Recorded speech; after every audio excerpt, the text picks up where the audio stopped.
Hey everybody, welcome to Chris Cooks. Today we are in my backyard cooking in my favorite place to cook, my outdoor kitchen. We're going to be using the pellet grill today and the rotisserie to make a smoked leg of lamb. So much flavor, really simple, simpler than you might think. Let's get to it.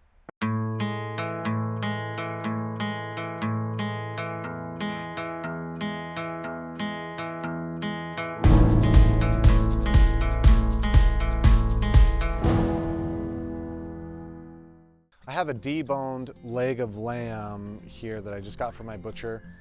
That's the way to go. They do all the hard work for you. Of course, if you are comfortable deboning a leg of lamb, by all means. I'm gonna make my rub first. I've got it started here and we're just gonna blitz this together. We have about, I would say, a half a cup of fresh rosemary, a teaspoon of coriander, teaspoon of fennel, third of a cup of a horseradish mustard. You can also use Dijon. I mean, even yellow mustard would be fine. And then we're gonna add some salt and pepper as well. Oh, also like an 1/8 teaspoon of celery seed I put in there. I want the pepper to be kind of coarse, so I'm just doing a coarse grind. And that we want about a teaspoon. And then coarse salt. We'll do about 2 teaspoons of that. Last thing I want to add before I start blitzing this is duck fat. Duck fat, I love cooking with it all the time, especially since we're mostly dairy-free in the house. This saves me.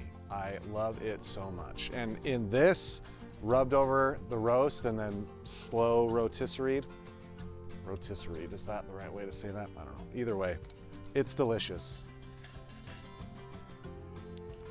We're gonna do just a couple tablespoons of that, and then any additional oil we feel like we need, we'll get with olive oil. If you don't have one of these little guys, the Ninja food processor, this thing is so handy for small amounts and I use it all the time. Not sponsored, you should just try it. Do a little taste. Superb. So we're gonna take the net off. We're gonna open this up. Now we're gonna add this right to the inside. Now a lot of people will use garlic in this.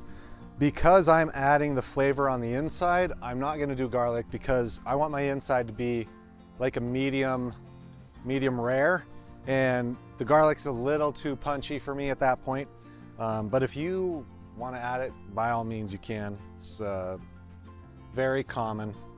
Now we will start wrapping this around here and tying it up. Okay, we're gonna get 4 lengths of string about that long, about 1 foot, just butcher's twine. Then wrap the leg around. It should fit back together. Just give it a good tie. So with tying this, you really want to get the whole thing to be as uniform of a shape and size as possible to help with cooking. So we're going to pull together these 2 middle parts, these 2 other strings, and close up that center gap. Once it's all tied, trim off those extra string bits. Not super pretty, but it'll work. These parts, crucial. Keeps the meat from spinning as it rotisserizes. And that should do it. Okay, I have a producer here on set, very special guest. How are we doing? Good. It smells good. Does it smell good? I hope you didn't taste it. More flavor on the outside. You don't want this too thick because then it burns and it can get gummy and it's just unpleasant. You want you want it coated evenly without any big clumps. Now, meter plus for rotisserie, this thing is clutch. Just need to make sure we're connecting here. It connects to the phone, and that way as the rotisserie spins, there's no wire or anything getting caught up. We are reading our temperature, and I'm gonna stick it in the center. And now we go onto the grill.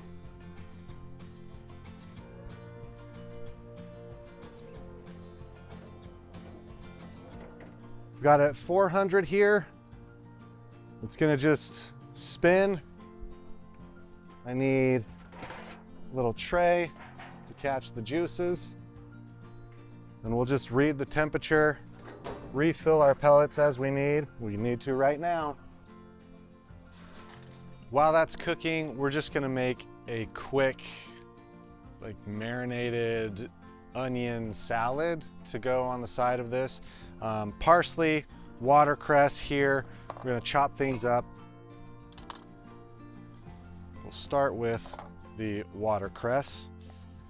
Just a rough chop and into the bowl. I just want mostly leaves, so we'll shave it off. In.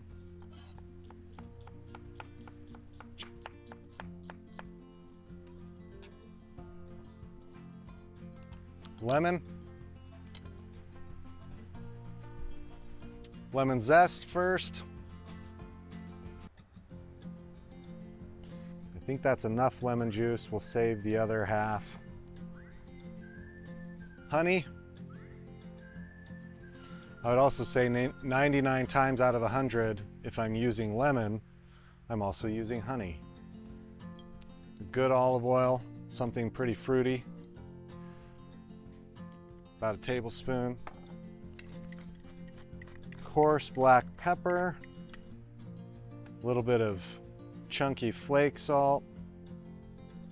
And this is great as is. If you have sumac, definitely add it. Let's confirm.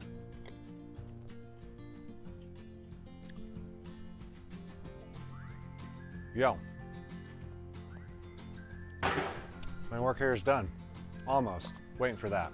My work here is done. My favorite part about cooking out here is right now. This moment right here. The side is prepared. The meat is cooking. We're sitting at 110. I'm gonna pull this probably about 135 to get it up to 140, which is like a medium, between a medium and medium rare. All right, let's take a look. Ooh, looks perfect. Got my heat-proof gloves. Man.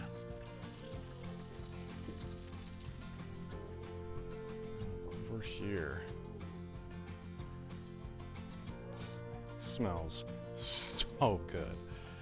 Slide this out. We're gonna let this sit and rest for 10 minutes before we slice into it and serve it up.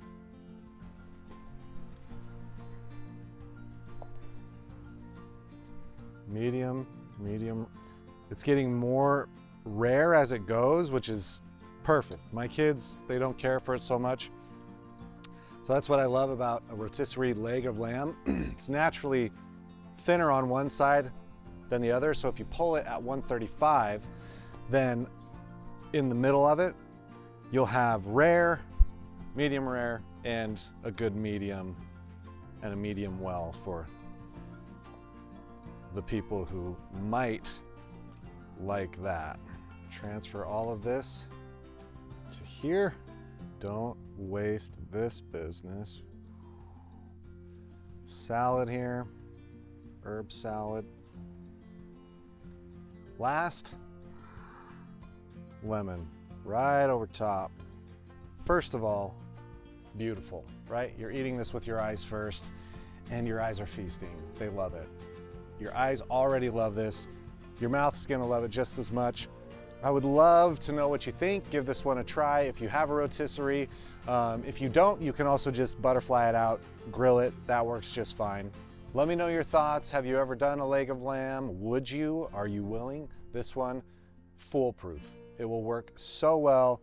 Like, comment, subscribe. Let me know what you think. Tap the bell for notifications. Make it for somebody you care about. Take care.